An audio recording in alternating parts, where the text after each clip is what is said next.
Hello, আসসালামু আলাইকুম। Learn with সুমনের পক্ষ থেকে শুভেচ্ছা। আমি আবারও চলে আসলাম দ্বিতীয় রমজানে।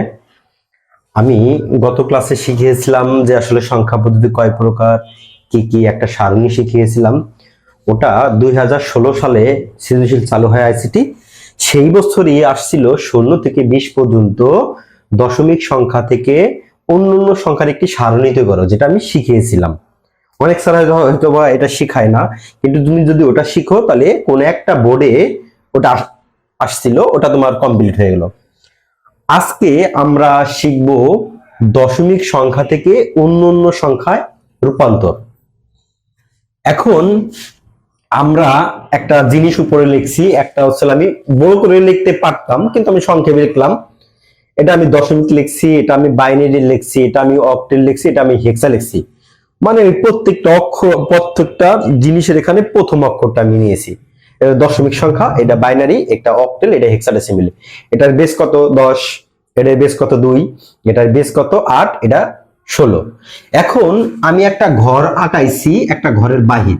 তাহলে ঘরের ভিতরে কয়টা সংখ্যা আছে? 3টা। আর ঘরের বাহিরে কয়টা? 1টা। তারপরে সারা জীবন আমি শিখানোর যে টেকনিকটা অবলম্বন করতেছি, তুমি এটাকে সারা জীবন বাহিরে রাখবা আর এই 3টাকে সারা জীবন ভিতরে রাখবা। তারপরে আমরা এখন একটা সংখ্যা লিখবো, সংখ্যাটা লেখার পরে বেস দিব। বেস দেওয়ার পরে তোমাকে বলতে হবে মূলত কোন সংখ্যা আছে। কারণ আমরা জানি দশমিকের বেস 10, বাইনারি 2, অক্টেল আর হেক্সাডেসিমাল 16। তো আমি ধরো 275.250 লিখলাম। আমি এখানে একটা বেস দিলাম। এই সংখ্যাটা, এই বেস দ্বারা চিহ্নিত করতে হবে সংখ্যাটা কিসে আছে। তাই দশমিক, মানে দশমিক কিভাবে বুঝলাম? কারণ দশমিক সংখ্যার বেস হচ্ছে 10। তাহলে 10, এই দশমিক সংখ্যা কি এই ঘরের ভিতর না বাহির? তাহলে দশমিকটা কিন্তু ঘরের বাহিরে। আচ্ছা, এই সংখ্যা কিসে দেওয়া আছে? বাইনারি। কিভাবে বুঝলাম? কারণ বাইনারি বেস 2। এই বাইনারিটা এই ঘরের ভিতর না বাহিরে? কারণ বাইনারি সংখ্যাটা আমি ঘরের ভিতরে। ঘরের ভিতর এবং বাহিরে কেন বলতেছি? কারণ এটা আমার শেখানোর টেকনিক। কে কিভাবে শিখাইলো এটা বড় কথা না, আসল নিয়মে শিখাইলো না ভুল নিয়ম শিখাইলো ওটা বড় কথা না। আমরা শিক্ষার্থী, আমরা অঙ্ক বুঝতেছি কিনা, আমরা অঙ্ক পারতেছি কিনা, এটা আমাদের মুখ্য উদ্দেশ্য। কে আই লাভ ইউ দিয়ে বুঝাইলো আর কে শালীন ভাষায় বোঝালো, কেউ অশ্লীল ভাষায় বুঝাইলো, সেটা বড় কথা না। বড় কথা হচ্ছে কি শিক্ষানীয় বিষয়, শিক্ষানীয় ভাষায় বুঝলেই হয়েছে। যেমন আমরা, এটা আমি ঘর বলছি, এটাকে আমি বাহির বলছি, তাহলে সেই অনুপাতে এটা কি বাহির, এটা ভিতর। আচ্ছা, এটা আমরা কোন সংখ্যার বেস লিখলাম?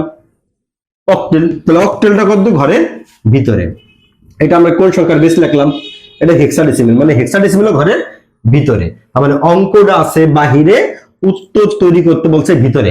আমি এইভাবে 3টা রুলসে শিখাবো, সম্পূর্ণ জিনিসটা শেখা হয়ে যাবে। তাহলে আমি একটা রুলস লিখছি। রুলসটা কি? অঙ্কটা আছে বাহিরে আর করতে বলছি ভিতরে। তাহলে প্রথম রুলস, শেখানোর প্রথম রুলস, মানে এইভাবে আমরা 3টা রুলস লিখবো। বাহির হতে ভিতরে যেতে পূর্ণ সংখ্যাকে ভাগ। তাহলে এই অঙ্কের পূর্ণ সংখ্যা কত ভাই? পূর্ণ সংখ্যা হচ্ছে দশমিকের আগের সংখ্যাকে বলা হয় পূর্ণ সংখ্যা, এবং দশমিকের পরের সংখ্যাকে বলা হয় ভগ্নাংশ সংখ্যা। তাহলে আমি একটা রুলস লিখছি। কি রুলস লিখছি ভাই? বাহির হতে ভিতরে যেতে পূর্ণ সংখ্যাকে ভাগ। তার মানে এই অঙ্কের পূর্ণ সংখ্যা কত? 275। তাহলে এইটুকুকে ভাগ, এবং ভগ্নাংশ সংখ্যাকে গুণ। তার মানে এখানে ভগ্নাংশ সংখ্যা এইটুকুকে গুণ। যে সংখ্যায় করতে বলবে ওই সংখ্যার বেস ধারা। তাহলে আমাদের রুলসটা যদি এখন আমি এরকম লিখি, ধরো আমি তোমাকে করতে দিলাম 275.50। ভাই এটা কোন সংখ্যা লিখলাম? কিভাবে বুঝবো বাহির না ভিতর? 10 আছে, অবশ্যই 10 বাহিরে, তবে এটা বর্গ বাহির। এটা কিসে আছে? অক্টেল। তাহলে এটা ভিতর না বাহির? তার মানে অঙ্কটা আছে বাহিরে, উত্তর তৈরি করতে বলছে ভিতরে। তাহলে আমরা এখন রুলস ফলো করবো। বাহিরে ভিতরে পূর্ণ সংখ্যাকে ভাগ, 275 ভাগ, এবং ভগ্নাংশ সংখ্যাকে গুণ, 250 গুণ। যে সংখ্যায় করতে বলবো ওই সংখ্যার বেস দ্বারা। কোন সংখ্যা করতে বলছে? অক্টেল। তাহলে পূর্ণ সংখ্যার, আমরা লিখলাম পূর্ণ সংখ্যার ক্ষেত্রে, পূর্ণ সংখ্যার ক্ষেত্রে, এই পূর্ণ সংখ্যার ক্ষেত্রে, তাই পূর্ণ সংখ্যার ক্ষেত্রে পূর্ণ সংখ্যাকে যেহেতু ভাগ বলছি, ভগ্নাংশ সংখ্যাকে গুণ যে সংখ্যায় করতে বলবে সেই সংখ্যার বেস দ্বারা। কোন সংখ্যা করতে বলছে? অক্টেল। তাহলে আমরা 275কে আমরা 8 দ্বারা ভাগ করলাম। তাহলে 275কে আমরা 8 দ্বারা ভাগ করি, ভাগ সবাই একটু ক্যালকুলেটর হাতে নিয়ে রাখবা, ক্যালকুলেটর যেটা আমার মতো মোবাইল নিও না, কারণ আমি তোর পরীক্ষা দিব না, পরীক্ষা দেবো তুমি, তা চিন্তা করলা যা ভাই আমি একটা ভাইয়ের ক্লাস দিচ্ছি সেদিন মোবাইল দিয়ে ক্যালকুলেশন করতেছে, আমি মোবাইল নিয়ে যাই, বেশি কিছু কথা তোমাকে বলবে যে থাক আজকে এই বছর পরীক্ষা দেওয়া লাগবে না, তুমি সামনে বছর পরীক্ষা দিও, তাই তোমরা মনে করো একটু ক্যালকুলেটর নিয়ে যাও। তাহলে আমরা 275 কে আমরা 8 দ্বারা ভাগ করলাম, সবার ক্যালকুলেটরে দেখো ভাগফল 34 আসছে, 34 দশমিক সামথিং, তাহলে আমরা সামথিংটা দিব না, কারণ আমরা পূর্ণ সংখ্যা যেহেতু করতেছি, তার মানে আমাদের পূর্ণ সংখ্যা আসছে কত ভাই, তোমাদের ক্যালকুলেটরে 34, আমার ক্যালকুলেটরে 34, 34 দশমিক আসলে তুমি কেটে দিবা, 34টা লিখে কেটে দাও, কেটে দেওয়ার পরে তোমরা ক্যালকুলেটর হবে 34 গুণন 8, দেখো সবার 272 হয়েছে, কত হয়েছে 272, কিন্তু আমার এখানে আছে কত 75, এই 272 থেকে 272 অলরেডি ক্যালকুলেটর উঠানো আছে, এই থেকে এই 275 বিয়োগ করে দাও, বিয়োগ করার পরে দেখো -3 আছে, এই -3, তাহলে এখানে তুমি 3টা বসাই দিবা, এটাকে আসলে ক্যারি বলা হয়, যা গুণ করার পর যা থাকে এটাকে বলা হয় ক্যারি। তার মানে আমরা প্রথমটা শেষ করলাম, পরে আবার তুমি কি করবা 34 কে ভাগ করবা, তাহলে 34 ভাগ কত 8, দেখো তোমার ক্যালকুলেটর পূর্ণ সংখ্যা আসছে কত 4, তাহলে এখানে আমি আগে 4 বসাইলাম, বসানোর পরে দশমিক আসলে আমি কেটে দিতে বলছি, কেটে দিবা, তখন তুমি আবার কি করবা ওই 4 গুণন 8, তাহলে কত আসছে 32, কিন্তু উপরে ছিল কত 34, এই 32 থেকে এই 34টা বিয়োগ করে দেখো, দেখো -2 দেখাচ্ছে, তাহলে এই -2 এখানে বসাই দিবা। এখন এখানে আছে কত 4, এই পাশে যদি কখনো ছোট সংখ্যা থাকে, এই পাশে কখনো বড় সংখ্যা, আমরা সেই পর্যন্ত ভাগ করব প্রথম সংখ্যা শূন্য না হওয়া পর্যন্ত। এখন শূন্য কিভাবে হবে, এখানে ছোট সংখ্যা থাকতে হবে, এখানে ভাগ করা যাবে না, তখন যেমন 4 কে কখনই 8 দিয়ে ভাগ করা যায় না, তাই এখানে দিব 0, এখানে দিব আমরা 4, যখন ভাগ না যাবে তখন দিব 0 এভাবে। তাহলে পূর্ণ সংখ্যার ক্ষেত্রে শেষ করলাম। এখন আমরা চলে আসবো ভগ্নাংশ সংখ্যার ক্ষেত্রে। আমাদের রুলসে কি ছিল, বাইরে হতে ভিতরে যেতে পূর্ণ সংখ্যাকে ভাগ, ভগ্নাংশ সংখ্যাকে গুণ। তাহলে আমাদের ভগ্নাংশ সংখ্যা কত আছে ভাই, ভগ্নাংশ সংখ্যা আছে 250। এখন তোমরা একটা মজার ব্যাপার, এক একটা স্যার এক এক ভাবে করে, আমি তোমাকে কথা দিচ্ছি 40 মিনিট তো এই অধ্যায়টা শিখাবো, আমি আমার মতো করে তোমরা শেখার চেষ্টা করো, ইনশাআল্লাহ তোমরা শিখতে পারবা। তুমি এখানে ঠিকই 250 লেখছো দশমিক, তুমি ক্যালকুলেটর যখন গুণ করবা 250 আর দশমিকটা উঠাবা না, তুমি নরমাল গুণ করবা, 250 গুণন কত 8, দেখো তোমার ক্যালকুলেটর 2000 আসছে। আমরা যদি এখন এইভাবে চিন্তা করি, কয় ঘর পরে দশমিক ছিল, 1 2 3, এখানে দেখো 1 2 3, 3 ঘর পরে দশমিক দিবা, যদি দশমিকের পরে সব শূন্য হয়ে যায় তাহলে আর গুণ করার দরকার নাই, তার মানে আমাদের কিন্তু উত্তর হয়ে গেছে।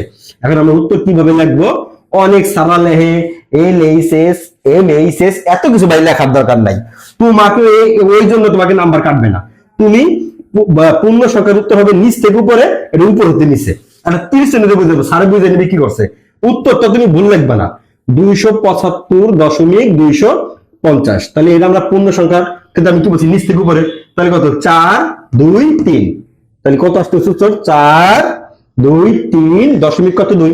এখন অনেকের প্রশ্ন জাগতে পারে যে কি শিখাই গেল অনলাইনে এসে, এত সহজ টেকনিক, একটা করে দেখালো, যদি শূন্য না আসে তখন আমরা কি করব, শূন্য যদি না আসে তাহলে তুমি কি করবা, কমপক্ষে 4 বার গুণ করবা। ধরো আমি একটা সংখ্যা লিখলাম 175 গুণন 8, তাহলে এই সংখ্যাটাকে আমরা কি করব, তো আগের মতো করে চলে আসি, নরমাল গুণ করবা, দশমিকটা ঠিকই লিখবা কিন্তু ক্যালকুলেটর উঠাবে না, তাহলে 175 গুণন তুমি 8 দাও, তাহলে হচ্ছে কত 1400, দিলাম 1400। এখন দশমিক আছে কয়টা পরে, 1 2 3 1 2 3, এখানে একটা দশমিক দিয়ে দিলা। এখন তুমি কিন্তু আমরা করতেছি যেহেতু দশমিক, তাহলে এখানে মাথা কত 800 করতেছে, 400 করতেছে, তাহলে 4 আর কত 3200, তুমি লিখলা 3200, 3 ঘর পর দিয়ে দাও, এখানে আবার কি করবা 8 দুগুণে কত 1600, এখানে আবার 3 ঘর পরে আবার কত 6টা 4800। তুমি যদি এইভাবে এই সংখ্যাটাকে গুণ করো, কিয়ামত পর্যন্ত গুণ করলে তুমি কোনদিন শূন্য পাবা না। তাই সহজভাবে মনে রাখবা, যেটা শূন্য হওয়ার 100% 4 বার গুণ করলে শূন্য হবে, যেটা 4 বার গুণ করলে শূন্য হবে সেটা ভাই কিয়ামত পর্যন্ত গুণ করলে শূন্য হবে না।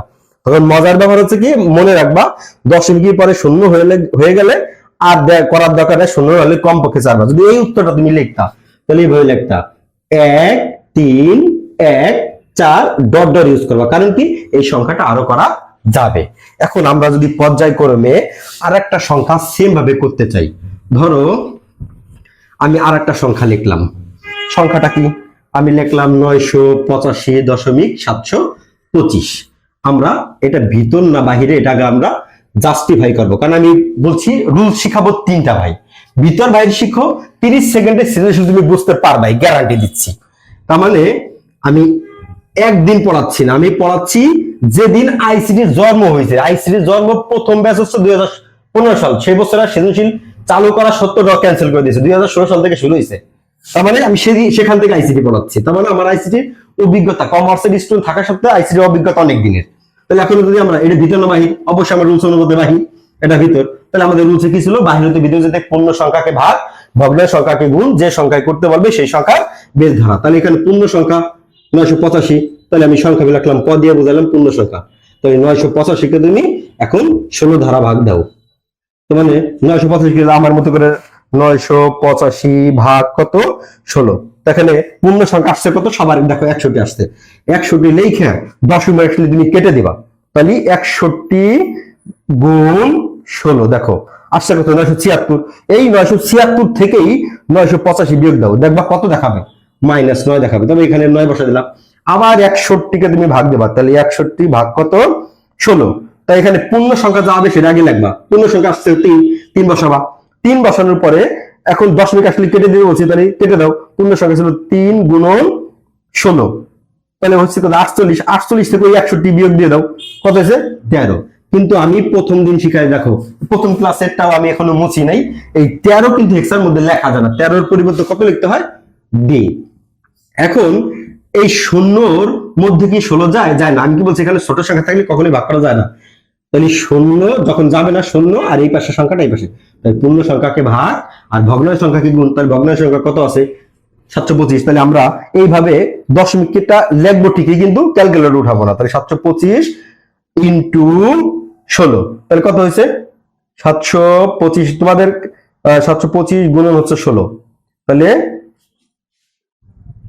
4350। কয় ঘর পর দশমিক ছিল? 3 ঘর। তাহলে এখন এই এখন গুণ হবে কিন্তু 350 কে। তাহলে 350 গুণন 16, তাহলে কত 5600। 5600 কে আবার তুমি এখন তুমি গুণ করবা 600 কে। 600 গুণন 16 হয়েছে 9600। আবার যেহেতু 600 হয়েছে, একই সংখ্যা বারবার আসলে তোমার করার দরকার নাই, ওরে কিয়ামত পর্যন্ত আসতে থাকবে।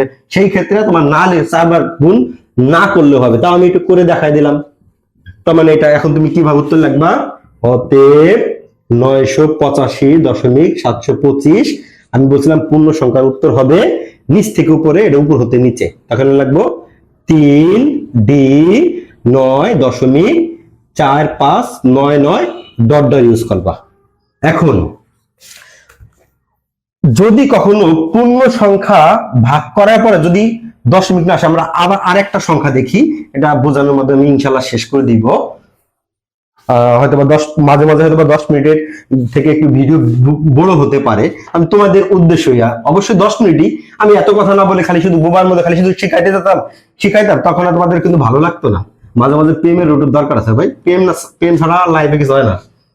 তাহলে হচ্ছে কি, আমরা যদি নর্মাল ভাবে ধরো 20 ভাগ 25 দিলাম, এটা আমরা আছে দশমিক বাহিরে, এটা আছে ভিতরে, তাহলে এটা আমরা বাহির। তাহলে 20 আমরা যদি 2 ধারা এখন ভাগ করি, তাহলে কত দেখো 10। ভাগ করলে কিছুই আসতেছে না, যখন কিছু আসবে না তখন আমরা শূন্য দিব। আবার এখানে ভাগ করো 5 0, আবার কত দেখো 2 2 4, এখানে ছিল 5 1 দরকার, এখানে বসে দিলাম।